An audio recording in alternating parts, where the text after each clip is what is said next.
I promised a few of you that I would come on here today and just do a very quick video about tabletop legs. Funnily enough, this came up recently in a class as well, so it's definitely relevant, and it's relevant for all levels. Now there's a thing, I'm just going to demonstrate to you what we're talking about. It's exercises when your legs are here. This is your tabletop position. This can be really challenging. It can be quite burny and achy in the fronts of the thighs. It can mean that you struggle to keep your tummy on. You can end up sinking into your lower back and using your back muscles. And it can just feel impossible to get this position for some people. And it's a strength issue that we need to be working on. And I'm going to show you a few ways to do that, starting at the very, very beginning. So what we're doing when we're doing tabletop legs is we're adding load, and we're adding levers to the abdominal area. So the idea is that as these legs move, we want the tummy to be supporting, so that there's no kind of movement through the spine or wear and tear happening as a result of this leg moving. We want it to be really nicely and supported from here. So the way you can practice that is very, very simply starting with your basic moves. Chest open, tummy on. Find your core connection here. Remember those breath cycles that you did right at the very beginning of the challenge. Think of finding those connections. It's that feeling of knitting the belly together.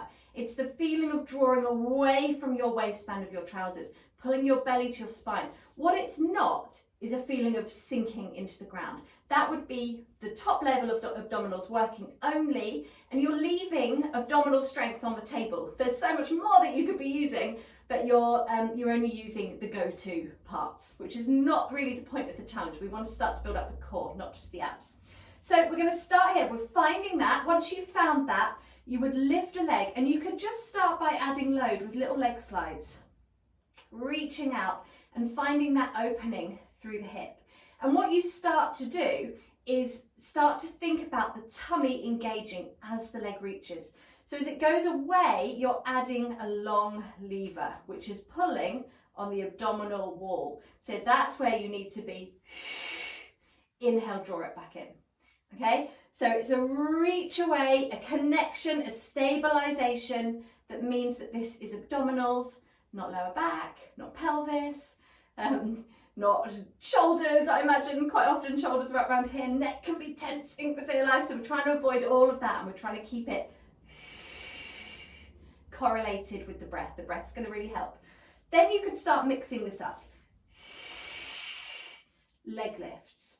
So just toe taps, bringing the legs up single side, and when that leg lands, really thinking about that stability through your pelvis, making sure that you are maintaining that connection. So it's not a and then a oof and then a, it's a constant connection that's controlling the movement of the legs. And what happens there is it means your hip flexors are working, and we want them to work, they do a good job, but they're not dominant, they're not taking over. We found the belly first. So then you could start to progress into a bigger lift. You could do an up up and a down down, and you could continue with those. And if that was enough, those are what you'd work on for now. And you just build this up over time. You add in more each time. When you feel confident that that you can connect your tummy, you will still feel the thighs. That's okay, as long as you can feel the tummy too. If you can't feel this working and you can only feel this, it's probably time to take it back a notch. Okay, so then your next option would be your toe taps, your dead bugs, including the arms, opposite arm, opposite leg. Or you could just do it with the arms down and just do the leg. Remember, as you add load, as you travel away, that's where you connect. Okay, the thighs are going to start to kick in. Once we get into exercises where we're holding the legs up, then you have a few options. This starts to hurt, usually, like I said, when the tummy is a little bit weaker. So you could bring your legs a little closer. That makes them a little bit lighter, but when you do that, just make sure that you don't round into a ball. You want to still be neutral, get the tail onto the floor, but you could bring the legs in a bit, and you could even cross them over, and that allows your heels to sink down towards your bottom, and it takes all of the effort. Your hip flexors are no longer really working, you're just sitting in a balanced position. So that would definitely be an option if you feel this in your thighs. The other thing you can do is the 5% connection. Now, if you were to think of your lower back sinking to the floor as 100% connection, it's this pull of the hips towards the ribs, that would be your 100%. If we were going to take this into a 5%, the movement would be tiny. I wouldn't see it, but you would feel it, and that's the key.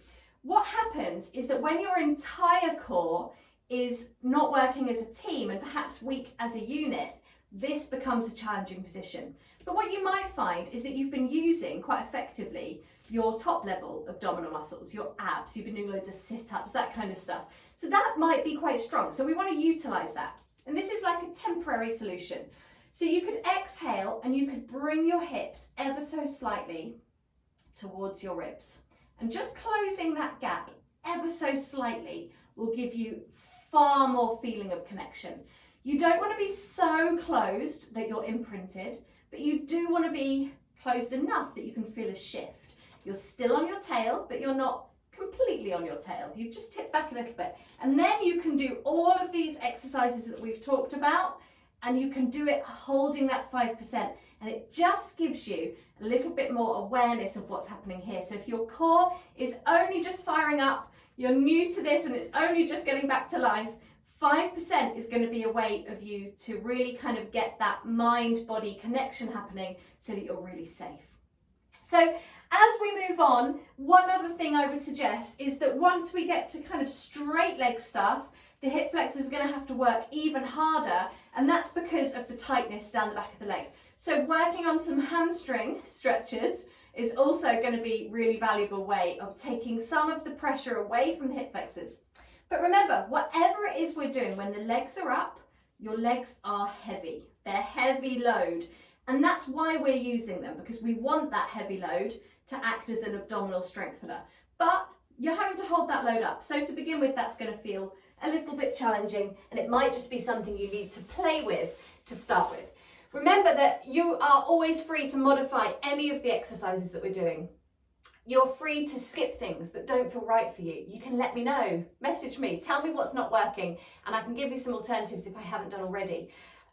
But please listen into your body, think about what feels good, what maybe doesn't feel right. Remember that the purpose of this is core connection, and if you're not feeling the core connection, then you probably need to modify somehow so that you can really get that tuned in. Any questions, let me know. I hope that was useful. I'll see you soon.